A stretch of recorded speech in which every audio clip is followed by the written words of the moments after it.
하실 줄 믿습니다. 오늘 우리에게 주시는 하나님 말씀 시편 42편 11절 우리 한 절 말씀인데요. 우리 다 같이 함께 찾아서 합독하도록 하겠습니다. 시편 42편 11절 말씀입니다. 우리 가정에서 예배드리신 우리 성도님들도 함께 말씀을 하나님이 주시는 음성으로 우리가 받았으면 좋겠습니다. 시편 42편 11절 말씀 다 같이 합독하겠습니다. 시작. 내 영혼아 내가 어찌하여 낙심하며 어찌하여 내 속에서 불안해하는가. 너는 하나님께 소망을 두라. 나는 그가 나타나 도우심으로 말미암아 내 하나님을 여전히 찬송하리로다. 아멘. 오늘 저는 샬롬 샬롬 샬롬이라는 제목을 가지고 함께 말씀을 나누기 원합니다. 우리 한번 이 제목으로 한번 옆에 사람 좀 인사했으면 좋겠는데요. 저는 참 개인적으로 이 인사말을 참 좋아하는데요. 같이 한번 우리 샬롬 같이 한번 인사할까요? 샬롬. 아멘. 주님의 평강이 이 샬롬의 은혜가 우리 모든 성도들에게 임하기를 원합니다. 어느 한 가정에서 있었던 일입니다. 두 부부가 저녁에 함께 식사를 한 이후에 저녁 식사를 마치고 아내는 이제 설거지를 하게 되었고 남편은 소파에 가서 TV 리모컨을 돌리며 TV를 시청하고 있었습니다. 리모컨을 가지고 계속 여기저기를 돌리다가 갑자기 한 곳을 보게 되었는데 의사가 나와서 어떤 질병에 대해서 설명하는 프로그램을 갑자기 돌리다가 딱 보게 된 거예요. 의사가 갑자기 이런 말 하는 겁니다. 이 병의 증상은 바로 이렇습니다. 여기저기를 남편이 돌리다가 갑자기 이 말을 하니까 귀가 솔깃해서 고정해서 보기 시작했어요. 이 병에 대한 증상은 이렇습니다. 그러면서 쉽게 피로가 쌓이고 또 밥맛도 없고 소화도 안 되고 소변 색깔도 변합니다. 아내가 설거지를 다 마치고 남편 옆으로 왔는데 남편 혈색이 어두워진 거예요. 여보 왜 이래? 왜 이렇게 심각해? 남편이 이야기합니다. 여보 저 의사의 말을 들으니까 지금 내가 나한테 일어나고 있는 일 같아. 나 이러다 죽는 거 아닐까? 내가 저 병에 걸린 것 같아. 요즘 쉽게 피로하고 밥맛도 없고 소변 색깔도 변하고 소화도 잘 안 되고. 그 프로그램을 끝까지 다 본 다음에 그 프로그램의 사회자가 이렇게 마지막 인사를 하고 마칩니다. 지금까지 시청해 주신 여러분 감사합니다. 지금까지 자궁암에 대해서 알아보았습니다. 다음 주에 만나겠습니다. 남편이 괜한 걱정을 한 거죠. 무슨 병인지도 모르고 갑자기 이 병에 대한 증상을 이러면서 자기랑 똑같은 거예요. 전혀 하지 않아도 될 근심 걱정을 하고 있는 그런 이야기입니다. 여러분 혹시 여러분 요즘에 이런 분 안 계십니까? 전혀 하지 않아도 되는 걱정인데 하고 있는 거예요. 심리학자 어니 젤린스키는 사람의 두려움에 대해서 연구를 하다가 한 가지 놀라운 점을 깨닫게 되었습니다. 우리 인간이 하는 걱정, 근심을 100이라고 본다면 그 100 중에서 40%는요 절대 일어나지 않는 일을 걱정하고 있다는 거예요. 예를 들면 우리가 살고 있는 지구가 태양과 충돌하면 어떡할까요? 여러분 한 번도 그런 일이 없었고 하나님이 창조하신 이 세계가요 정말 정확하게 오차도 없이 잘 돌아가고 있습니다. 우리가 너무 공상 과학 영화를 많이 봐서 그렇지 지구가 태양과 충돌할 일이 없습니다. 또 이런 걱정하는 거죠. 내가 탄 엘리베이터가 떨어져 추락하면 어떡할까? 이러다 죽으면 어떻게 하지? 여러분 한 번도 그런 일이 없습니다. 제가 이전에 비전교회 있을 때 몇 년간 잠시 그 엘리베이터 안전교육 담당자로 교회에서 지정이 돼가지고 그 교육을 받으러 간 적 있어요. 그런 교육을 또 하더라고요. 거기 가서 처음 알게 됐어요. 우리나라가 엘리베이터를 처음으로 생산한 이후에 한 번도 엘리베이터가 갑자기 바닥으로 추락해서 죽은 사례가 한 번도 없대요. 단지 엘리베이터 문이 열려져 있을 때 사람이나 차가 잘못 들어가서 발을 헛디뎌서 죽거나 이런 경우는 있지 그 안에 타고 있다 추락해서 떨어져 죽는 경우는 한 번도 없답니다. 너무 영화를 많이 봐서 그래요. 그러니까 이런 거 절대 일어나지 않는 일을 걱정하는 게 인간이 하는 걱정의 40%. 나머지 그 60% 중에서도 또 30%는요. 과거에 일어났던 일을 또 걱정한다는 거예요. 그러니까 과거에 일어났던 일이 이미 다 종결됐음에도 불구하고 또 그러면 어떻게 하지? 또 그러면 어떻게 하지? 또 나머지 12%는요. 건강과 관련된 불필요한 걱정이라는 거예요. 자궁암일까 봐 걱정했던 남편처럼. 우리가 TV에 어떤 그 병에 대한 이야기가 나오면 전부 내 얘기 같지 않습니까? 어머, 나도 요즘에 그런데. 그리고 뭐 TV에 각종 어떤 질병들 나오면요. 이 세상에 먹을 거 아무것도 없어요. 갑자기 뭐 닭, 돼지, 무슨 뭐 이런 질병이 유행한다 그러면요. 먹을 게 없어요. 먹을 게 없습니다. 또 나머지 10%는요. 나와 직접 관련되긴 관련됐지만 아주 사소한 것이라는 겁니다. 예를 들면 뉴스에서 내일 비가 많이 온다, 눈이 많이 온다 그런 일기예보를 들었어요. 그러면 걱정하는 거예요. 어머, 내일 눈이 많이 오는데 어떻게 하지? 차를 끌고 갈까 말까? 아주 사소한 거거든요. 우리 지금까지 눈 오면 그 눈을 피했나요? 아니요, 그냥 맞고 살았습니다. 비 오면요, 우산 들고 다녀요. 근데 걱정하는 거예요. 아주 사소한 거죠. 이렇게 계산해 보면 고작 우리가 고민하고 염려하는 100% 중에 고작 8%만 진짜 내 삶과 연관된 거라는 것입니다. 근데 그 8% 중에서도 4%는요. 노력하면 충분히 바뀌거나 통제가 가능한 것들이고 나머지 4%만 절대 내 힘으로 할 수 없는 것들, 진짜 걱정이 되는 것들, 그것이 고작 4%라는 거예요. 결국 우리 인간이 하는 고민과 염려, 근심 중에 96%는요. 내가 걱정하지 않아도 되는 것들이라는 것입니다. 그러므로 여러분, 나에게 염려, 근심, 걱정, 불안이 주어지는 게 아니고 우리가 선택하는 것입니다. 여러분 어떠십니까? 여러분을 낙심케 하고 불안하게 하는 일들 우리 곁에도 굉장히 많지 않나요? 저도 제일 많이 최근에 이렇게 불안하고 또 걱정했던 것들이 있습니다. 사실 매일 근심 걱정이 있습니다. 새벽기도 못 일어날까 봐 그래요. 사실 저도 인간이기 때문에 참 잠이 저도 개인적으로 좀 많거든요. 근데 목회자라 새벽기도 해야 되잖아요. 그래서 저는요 새벽기도 그 알람을요 핸드폰에 5분 단위로 1시간을 맞춰놓습니다. 그러니까 1시간 전부터 계속 5분 단위로 맞춰놓는 거예요. 근데 5분이 혹시 내가 못 듣더라도 다음 5분 때 알람이 울릴 텐데 그 5분도 각 5분마다 또 3분에 한 번씩 울리게 해놓은 거예요. 그러니까 사실 5분마다 한 번씩 울리는 게 아니라 3분에 한 번씩 울리고 어떤 때는 5분 울렸다 다시 1분만 울리고 계속 울리면요 그거 보고 끄고 또 보고 끄고 이러면서 원래 일어날 시간에 일어나긴 일어나는데 제가 그렇게 불안해하더라고요. 지금쯤은 사실 몸이 반응을 해서 알람 없이도 일어나거든요. 그거를 제가 토요일 아침이랑 주일 아침에 깨닫게 돼요. 새벽기도 없는 날 알람 다 끄고 자는데 그 시간에 정확히 일어납니다. 그런데 근심 걱정. 혹시 우리 마음에 이런 게 있는 거죠. 여러분 어떠신가요? 특히 우리가 하나님을 믿는 백성들인데 하나님을 믿는 백성들이 근심하고 걱정한다는 것은 어떤 면에서 하나님에 대해서 불신하고 있다라는 나도 모르는 증거일 수 있습니다. 만약에 여러분 작은 멸치가 바닷물이 다 말라버려서 헤엄치지 못할까 봐 걱정하는 멸치가 있다면 여러분 마음이 어떠실 것 같으세요? 저 하늘에 날아다니는 잠자리가 하늘이 좁아서 날 곳이 없을까 봐 걱정하는 잠자리가 있다.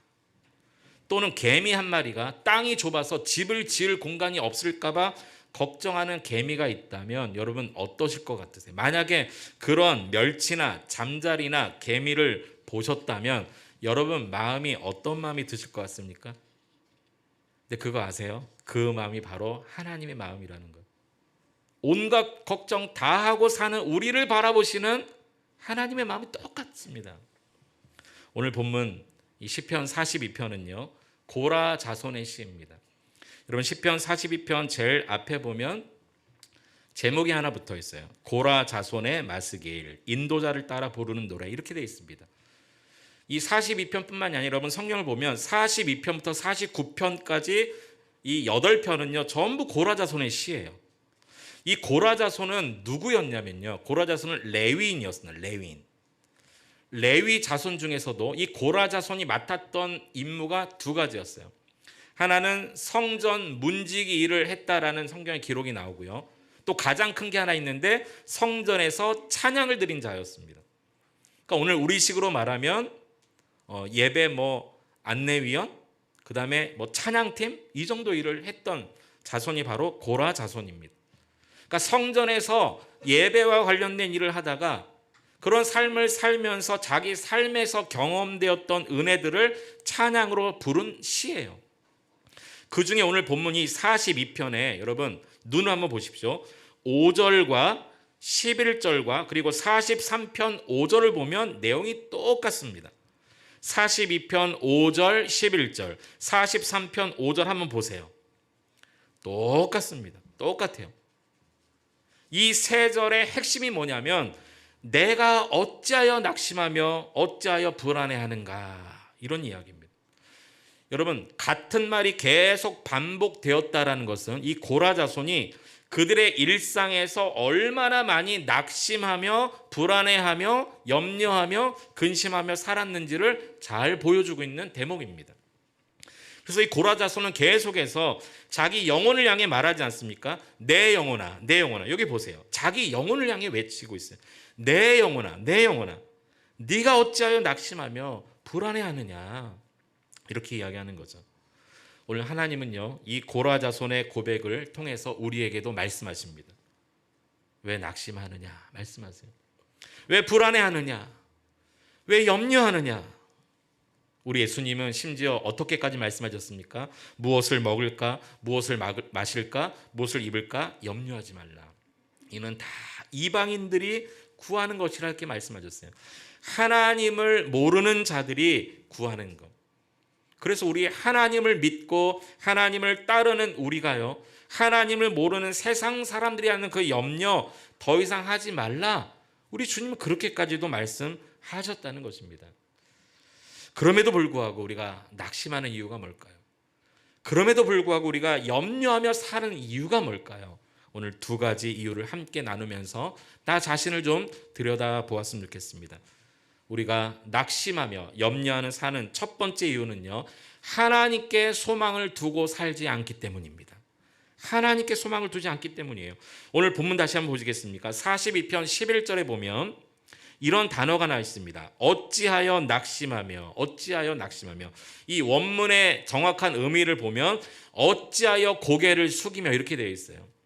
어찌하여 고개를 숙이며. 그러니까 염려의 무게 때문에, 이 절망의 무게 때문에, 근심, 걱정이 내 삶을 짓누르는 무게 때문에 고개가 숙여지는 거예요. 풀이 죽은 상태를 이야기하는 거죠.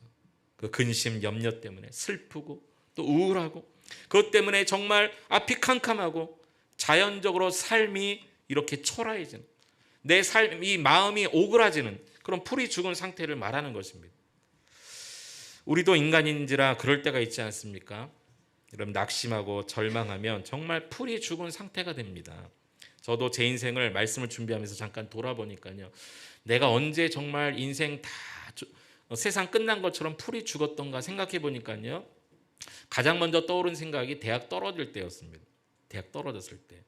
제가 대학 시험 볼 때는 지금처럼 수능 세대가 아니라 대학 학력고사 세대였기 때문에 한 번 떨어지면 그냥 떨어지는 거예요. 그때 정말 세상 다 끝난 것처럼 내 인생이 풀이 죽더라고요. 그리고 지금까지 살아오면서 제가 어떤 실수했거나 실패했을 때, 그때 인생이 초라해지고 한없이 무너지더라고요. 우리 인생이 그렇습니다. 하지만 여러분 고개 숙이지 말아야 됩니다. 하나님을 바라보지 못하니까 고개가 숙여지는 거죠. 오늘 성경을 다시 한번 보십시오. 40편 11절에 보니까 왜 염려하고 불안해하는가? 그 다음에 보니까 너는 하나님께 소망을 두라 이렇게 말하고 있어요. 다시 말해서 고개를 숙이지 말고 그 숙인 고개를 들어 하나님을 보라는 겁니다. 근데 그 하나님은 소망의 하나님이다 그렇게 말씀하고 있습니다. 여러분 숙였던 고개를 다시 들어서 소망의 하나님을 바라볼 수 있게 되기를 축원합니다. 시편 121편 1절 2절에 보면 이렇게 말씀하고 있어요. 내가 산을 향하여 눈을 들리라.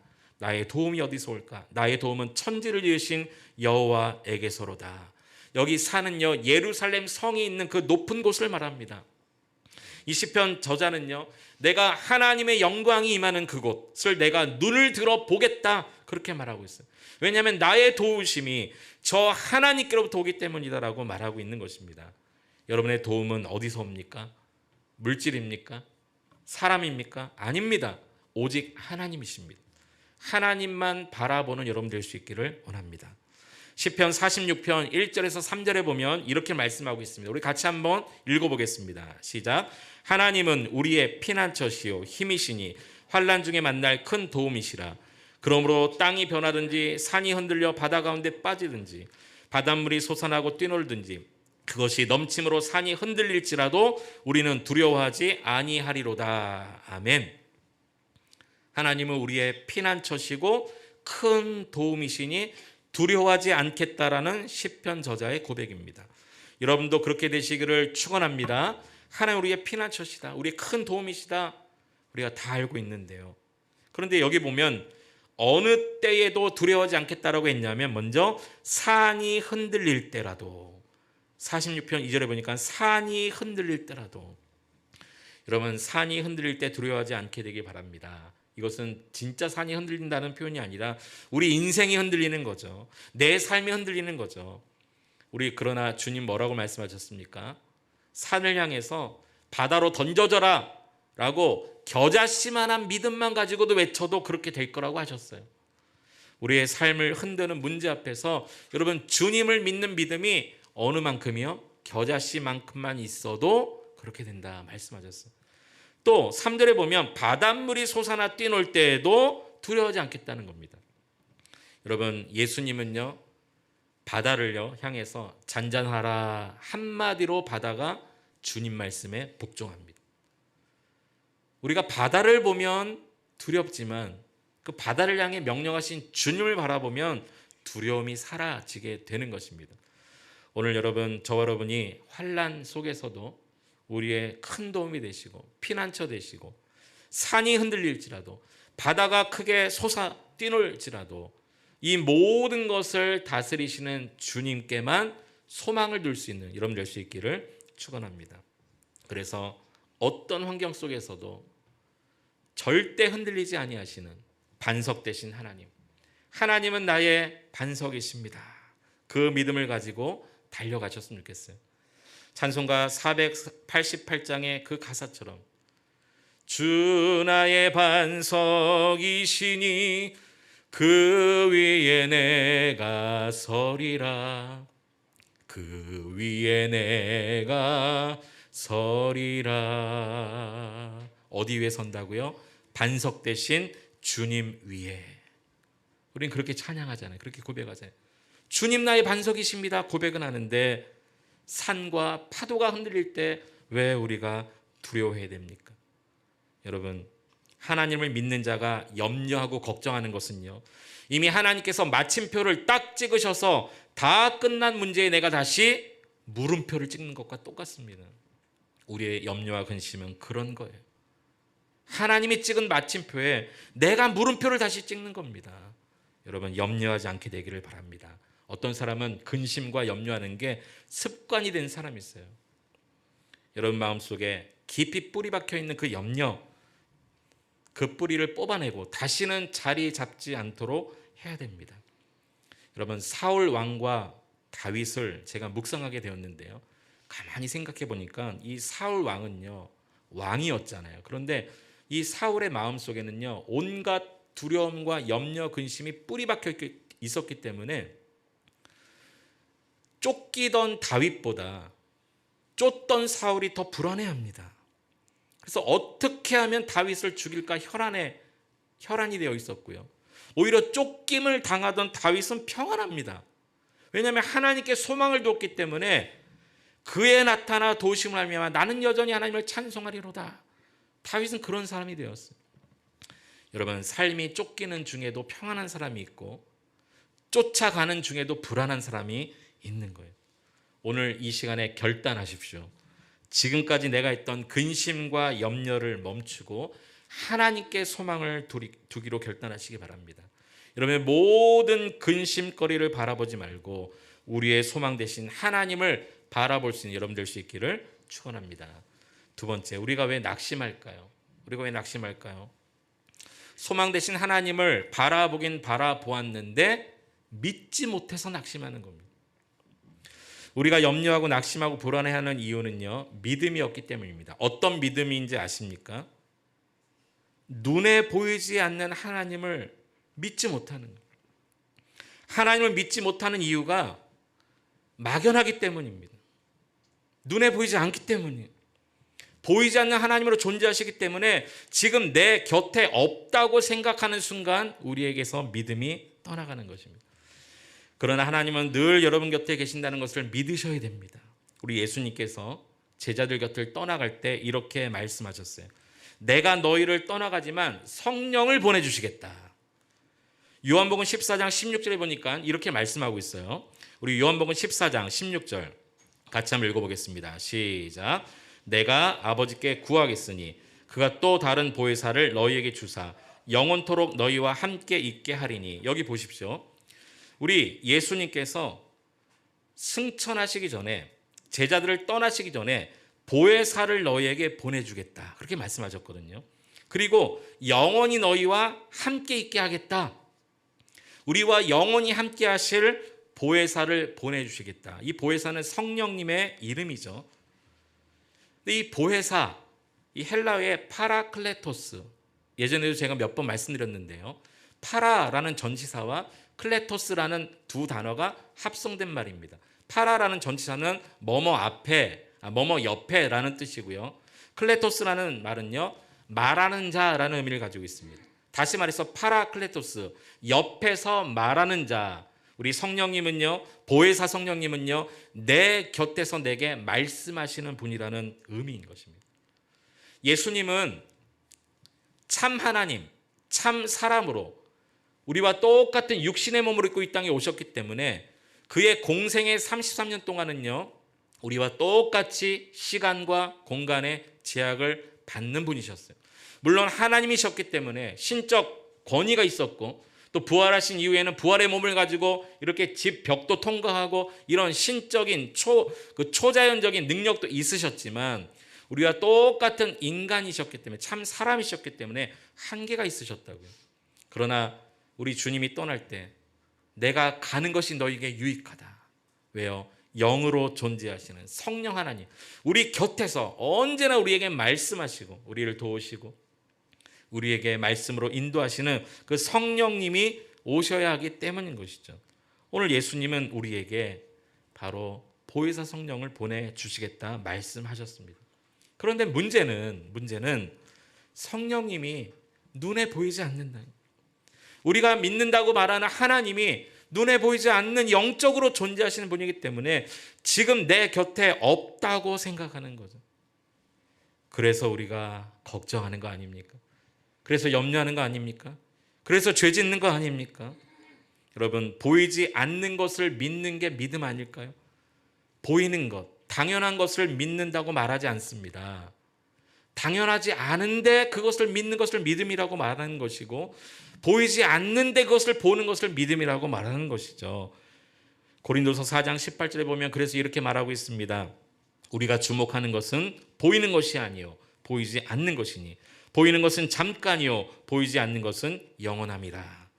히브리서 11장 1절도 이렇게 말씀하고 있습니다. 믿음은 바라는 것들의 실상이요 보이지 않는 것들의 증거니. 이렇게 말하고 있습니다. 하나님을 온전히 믿는 여러분 될 수 있기를 원합니다. 사람을 의지하지 말고 하나님을 믿으십시오. 환경을 의지하지 말고 하나님만 믿고 의지하십시오. 사람과 환경은 변하고 바뀝니다. 그러나 하나님의 도우심은 변치 않으십니다. 그러므로 우리가 모든 상황에 의지할 분은 하나님밖에 없습니다. 여러분이 근심하고 염려하고 두려워하는 이유가 하나님을 너무 막연하게 믿기 때문이에요. 하나님이 내 옆에 지금 안 계신다 생각하기 때문인 것입니다. 지금 이 시대는 더 불안한 시대입니다. 가만히 생각해 보면 도무지 안심하고 살아갈 수 있는 것이 하나도 없어 보여요. 이 코로나 시대는 더 그렇습니다. 그러나 여러분, 하나님이 여러분 곁에 계심을 믿으시기 바랍니다. 모든 것이 다 막힌다 할지라도 하나님의 여러분과 함께 계심을 믿으십시오. 그럴 때 마음에 진정한 평안이 임하는 것입니다. 콜럼버스가 신대륙을 찾으려고 31번이나 실패했답니다. 그러나 32번째 낙심치 않고 또다시 도전했을 때 32번째 신대륙을 발견했어요. 발명왕 에디슨은요, 수백 수천 번을 실패합니다. 하지만 그는 그것을 실패라고 말하지 않았어요. 왜냐하면 실패할 때마다 이것이 왜 실패했는지 그 이유를 알게 됐기 때문에 이것은 실패가 아니라 이득이다. 그는 그렇게 생각을 했기 때문에 전기를 발명할 수 있지 않았습니까? 혹시라도 어떤 일에 여러분 실패하고 넘어지셨나요? 여러분 절대 좌절하거나 낙심하지 마십시오. 우리가 넘어져도 다시 일어나면 되는 것입니다. 여러분 넘어질 때마다 실패할 때마다 어떻게 하면 되는지 말씀드릴까요? 넘어질 때마다 주워서 일어나면 됩니다. 그게 뭘까요? 바로 하나님입니다. 하나님을 얻어서 일어나면 되는 거예요.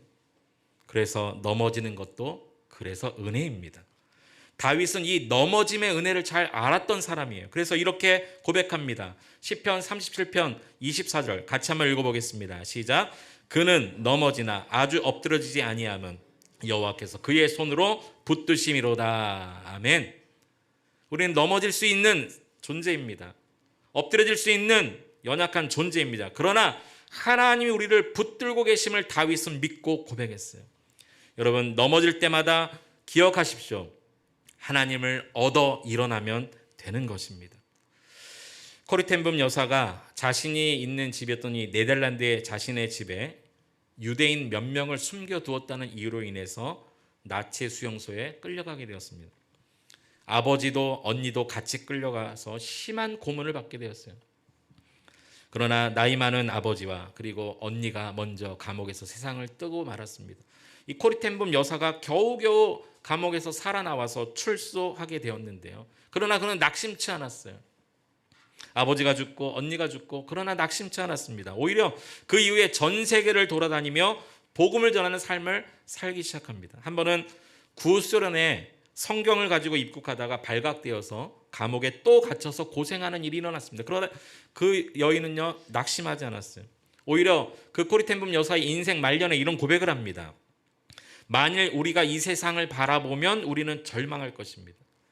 만일 우리가 나 자신을 바라보면 우리는 낙심할 것입니다. 하지만 그리스도를 바라보고 그리스도를 의지하면 우리는 그때서야 평안할 수 있습니다. 코리 텐붐 여사가요, 이 나치 수용소에서 아버지와 언니가 죽어가는데도 마음의 평강을 누렸던 이유가 바로 그리스도를 바라보는 것이었어요. 구소련의 성경을 들고 가다가 입국할 때 발각되어 또다시 감옥에 갔을 때도 마음에 평강이 임했던 이유는 그리스도 때문이었어요. 세상도 아니고 사람도 아니고 자기 자신의 초라함도 아니었습니다. 여러분 인생이 초라할수록 주님을 바라보시기 바랍니다. 가정에 어려움이 임하면 임할수록 하나님을 바라보시기 바랍니다.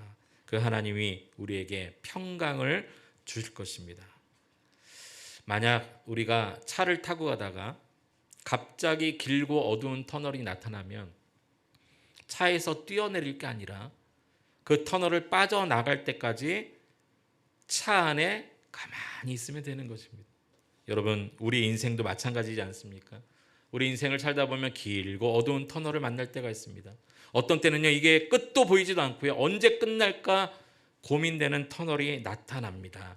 그때 우리가 할 일은요 하나님의 때를 기다리면서 하나님 주시는 평강의 마음으로 가만히 기다리는 것입니다. 불안하죠.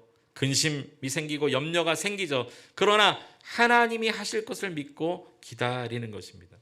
그때 하나님께서 우리의 마음에 이런 음성을 들려주실 것입니다. 샬롬이라고 말하실 것입니다. 평안하라, 평안하라. 제자들과 3년을 함께했던 예수님이 갑자기 사람들에게 잡히시고 십자가에 돌아가시자 제자들은 크게 낙심합니다. 어떤 제자는 나는 예수를 모른다라고 부인할 정도로 크게 두려워도 했습니다. 얼마나 두려웠을까요? 얼마나 낙심했을까요? 그리고 각자 고향으로 돌아갑니다. 자기 옛 직업으로 찾아 떠나갑니다.